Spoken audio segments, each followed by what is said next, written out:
एक साल पहले इस देश में किसानों ने एक आंदोलन शुरू किया था। एक साल पहले हमारे देश के किसान अपना घर छोड़ के, अपने घर से सारा सामान उठाकर ट्रैक्टर ट्रॉली में रखकर दिल्ली के बॉर्डर पर पहुंचे थे।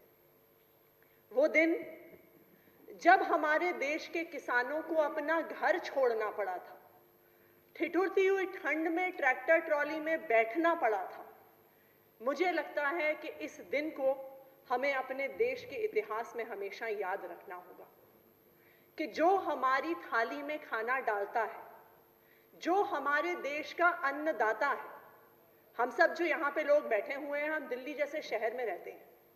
मुझे नहीं लगता कि हम में से शायद ही कोई ऐसा होगा दिल्ली में रहने वाले 90% लोग जो खुद खेती किसानी करते होंगे, लेकिन हमारे घर में 3 बार खाना रोज बनता है। हमारे घर में रोटी बनती है।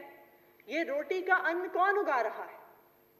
वही किसान उगा रहे हैं जिनको अपना घर छोड़ के पिछले 1 साल से बॉर्डर पे बैठना पड़ा है।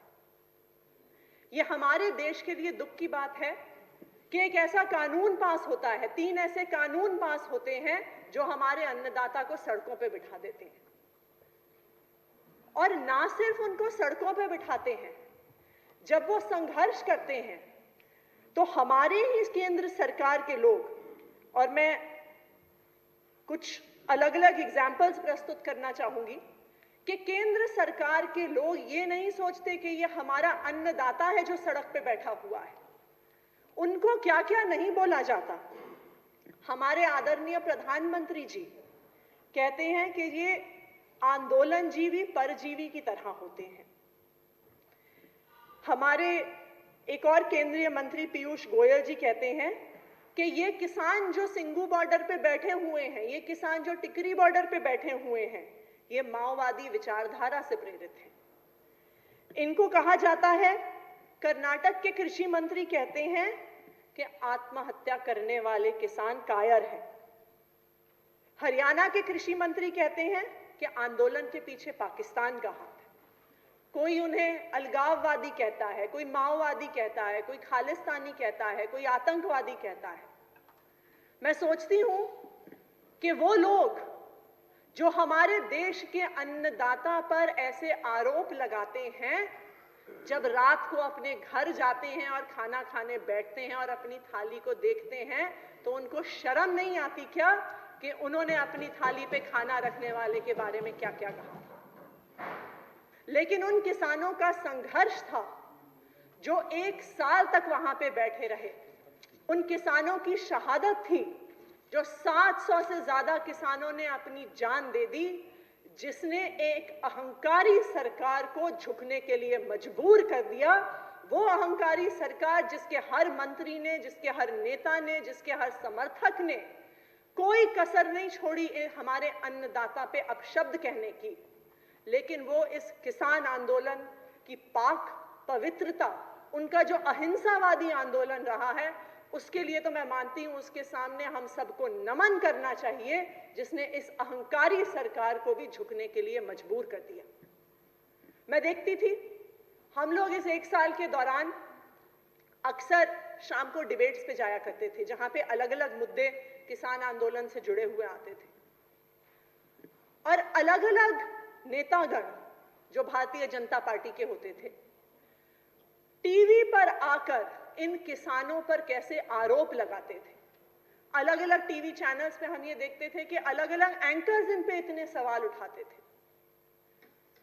ऐसा लगता था कि ये किसान अपने किसी एक सेल्फिश रीजन के लिए वहां पे बैठे हुए हैं, इस देश को तबाह करने के लिए बैठे हुए हैं, ऐसे आरोप लगाए जाते थे।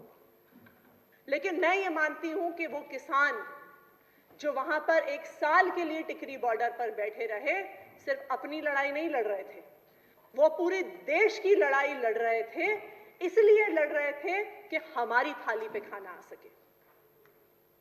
किसान को मंडी में जाकर अपना दाम नहीं मिल रहा, वो तो एक पक्ष है, लेकिन अगर ये 3 काले कानून एक्शन में आ जाते तो हम लोग भी जो बाजार से सामान खरीदते हैं, जो अन्न खरीदते हैं, जो सब्जी खरीदते हैं, हम सबको पता है कि उसका दाम आसमान छू जाता।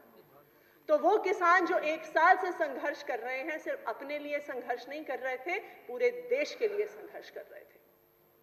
और आज इस बात का हम सबको गर्व होना चाहिए कि हम लोगों को एक ऐसे किसान आंदोलन को समर्थन करने का मौका मिला जिसने इस अहंकारी सरकार को झुकने के लिए मजबूर किया।